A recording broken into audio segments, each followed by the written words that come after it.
ही ऋषिकेश आघाव उर्फ भुऱ्या याच्या घरकुलाची फाईल आहे. या फाईलवर तुमची सही लागती म्हणजे ते घरकुल मंजूर होईल.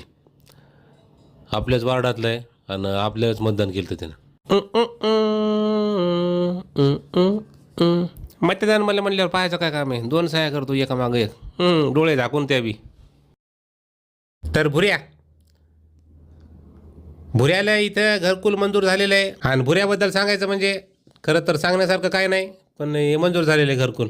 तर जैनं मला मतदान केले त्याच्या सगळ्या योजना मी मंजूर करणार आहे एक एक करून. तर त्या काळ्या मौनीची फाईल आहे, त्याला गोठा मंजूर करायचा आहे. पहा तुमच्या हिशोबानं काय करायचं. काळ्या मौनीची फाईल म्हणल्यावर मंजूर करणंच लागला बापा. आधी 4 गोठे मंजूर केलेले आहेत त्याला. ह्यो 5वा आहे. पण तात्याचा जिगरी म्हणल्यावर बैले कमी गोठे जास्त झाले तरी चालतील. नाही म्हणलं असतात काळा मौन्या उरावर बसला असता मग लांबी होती तिकडे फाईल. हे जीवन आगावनं इहिरीसाठी फॉर्म टाकलाय. इहीर मंजूर करायची म्हणून त्याला. आधीच